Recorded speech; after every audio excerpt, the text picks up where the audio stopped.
Cliff here, we'll go to the questions. Sure. And they can take the mic to you. Hi, I'm Madison Meyer, and my parents are Jane Engineer. I'm Lindsay Meyer, and my parents are Stephen Charlie Ryan. And how was state convention this year? Yeah, it was good. Have you heard of Ridgemont High School? They won the state again. They're nuts down there. It's the smallest school in my district, and they won the national championship last year. So we had them down at the State House. So you need to do that so we can get you down to the State House, okay? Because that's fun down there. Introduce the kids. That's always fun. All right, here we go. Let's go. I took my coat off. I'm ready for you. Let's go. What do you need to know about and I can help you with, or you can help me with?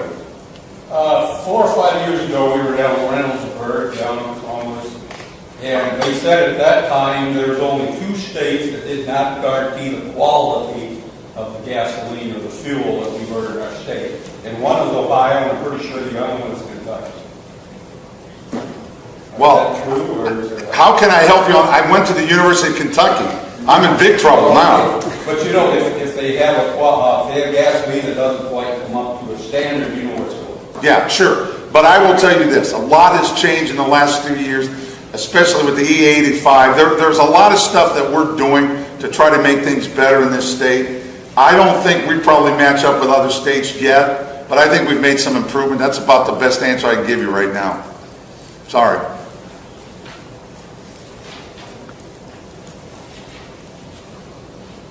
Now, come on. Hey, not much E85 available in this state, is there? Well, that's the problem. That's the whole thing. You know, you talk about all these different aspects.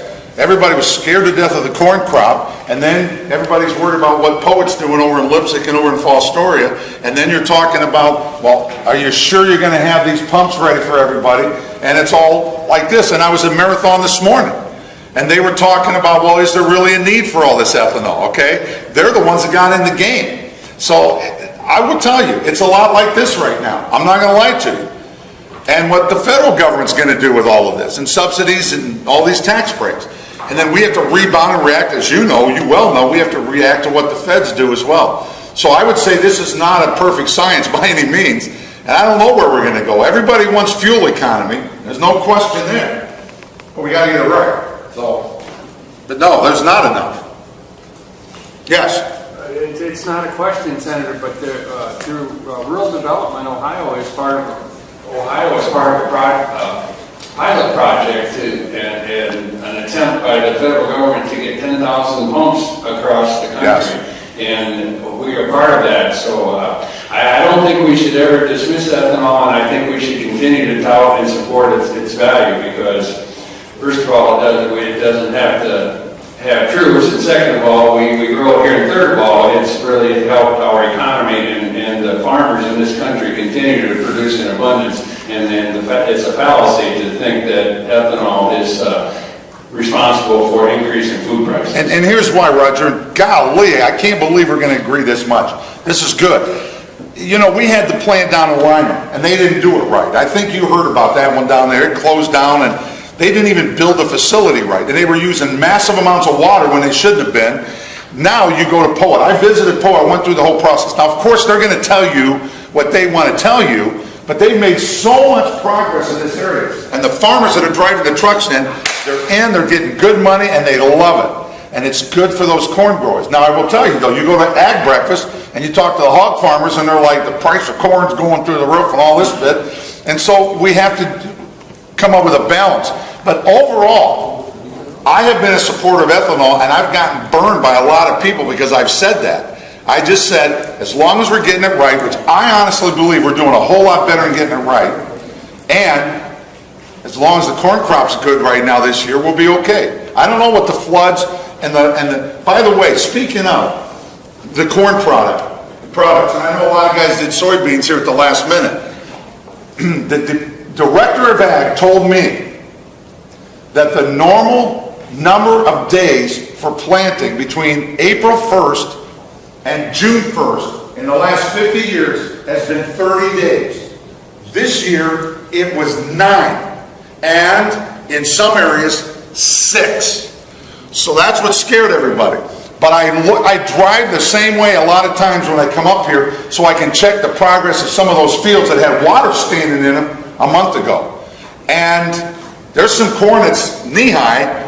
I mean, we're kind of going back. Last year it was Hite high by the 4th of July, and you all know that. But there's some nice corn in Henry I saw on the way over here. Some guys got it in time, and it's looking really good. So it depends again. I was saying to the representative, my grandfather, I told you, was a farmer, and he called farming legalized gambling, and I think he was right. And it just depends when you did what you did. But I think we're going to come out a lot better. And I got people down at Hardin say we're going to get 150 to 200. Okay, let's do it, and we'll see. But I'm not in disagreement. I will tell you, I'm a bit in the minority in Columbus right now because ethanol got a real bad name for a couple of years. But it also forced those in ethanol to kick it up a little bit and improve the product and the facilities. Yeah. Tell you one thing, Senator. The one thing the state can do, and it's something you could check on, is the Department of Administrative Services has specifications for all of the vehicles they buy. And in the Taft administration, and it was carried on in the Strickland administration, all E85 right. flex fuel vehicles. What we found in the Strickland administration is that state employees weren't paying attention to whether or not they were using the E85 pumps. So we did an education effort. There are maps in all of the cars now that are managed by DAS Fleet Management. And we started keeping the numbers, and that's something that you could check on to make sure that... I need the map. I got an E85 convertible out there, so no. I need the map. You can get one. I can't find the pumps either. This is what we're talking about. It's what the representative was talking We about. have a list of, we can get that for you. I want it just for myself. Heck with everyone else. I got to find the pump, okay? I shouldn't say that. No, I want you all to be able to find it too, but I need those pumps. We have a list for you. By the way, it worked. I'm getting off the subject, but have you seen the Volt? Okay, the Volt was down in Columbus, and a lot of people got to drive it. I didn't get to. But that's incredible. And you know, they're talking, they get the equivalent of like 95 miles to the gallon. And I don't know if you heard about the feds, they want to jump it up to 56, was it? I just saw this in the paper. Good night. That's, you know, so I need to find those pumps. All right, question, yeah. Under Roger,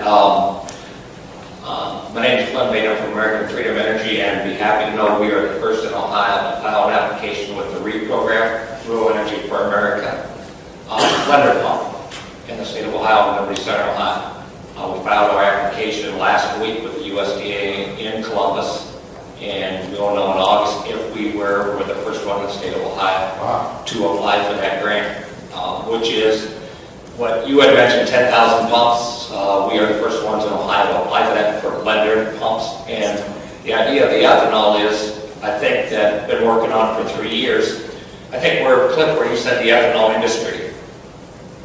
Years ago, it was always ethanol was going to replace oil. Never going to replace oil. Never going to replace it. But this is rural America's contribution to energy independence. And our motto is, it's your choice.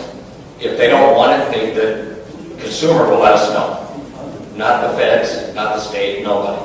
So, but we have applied for that flex fuel pump. We're the only one right now in the state of Ohio. Good. Do I have to drive to Liberty Center? You know, do you have another location? I'm supposed to Brian. I mean, this is a little hard for me to do yet. We have plans to franchise it in 15 locations. There you go. That's good news. That's good news. Listen, there was a lot of chicken little scare tactics that went on when we first started doing this. And they said, oh, we're going to run out of corn. Well, we're not. Even with this tough spring, I just don't believe that's going to happen. But then those people that said we're going to said, see, that's why we need that corn to kick in and do. Yeah. One more thing with Tom is that corn is not going to be the only alternative. That's right. There'll be biomass, there'll be other things. That's right. It's not just corn alone. Who's got a brand new Mustang here? Anybody? If you had one, the cushion inside is made from soy byproducts. I mean, this is what we've been able to think. Listen, people, being in Columbus is kind of cool and you get educated. I got the whole rubber that was made from Russian dandelions. When I was a little kid, we used dandelions to give to mom for flowers because we didn't know any better. I mean, remember how they stuck on, you had all that junk on your hands? It was like tar. Well, they figured it out and they use it for rubber. It's incredible what people can do. And I want to tell you, I forgot to mention this. The phosphorus concern is a legitimate concern for our waterways. And we have to be careful. But during this Grand Lake St. Mary's problem, some guy invented some kind of tubing thing that can extract excess phosphorus from the manure so that when it's spread, it'll be the right amount and not the excessive amount. And everybody's involved in this. What we're going to glean from the mistakes down there, you have to understand, if you're a Grand Lake St. Mary's person or not, probably people up here, y'all go up to the lakes up that way. That's a 130-year-old problem. And all it is a stagnant pond. There's no flow or anything. They've been trying to dredge that thing for years, and it's a mess. But they're working on it. But what we're learning from that, we're spreading it around. Because I got to tell you something else. They're rethinking, get ready for this, no-till. Because in heavy rain seasons, the water runs off more instead of absorbs into the soil, and we're getting more runoff of phosphorus into our streams, to the lake, or whatever. So they're asking people to rethink no-till. That's up to you all. I'm not going to tell you what to do, but it's another thing we're talking about right now, and it has to be discussed. And when you have your meetings, it's worthwhile to discuss that. I mean, it was the bee's knees when we went to no-till. Everybody was like, wow, this is good stuff. But we have to balance. Everything's balanced. When we talk about the large family farms and the CAFOs and the small mom and pop farm, there's got to be balance. And sometimes we've gotten out of whack. Because I'm for farming. I'm for all farming. I like the big ones and the little ones. Some of y'all don't like the big ones, and I understand that. We've had these discussions, well, in other areas. But as long as it's done right and there's balance, I can live with it. They can't take any more livestock farms down in Mercer County, but in Hancock County we could use some. So it's not, we have to balance this out. And here's another thing I forgot to tell you.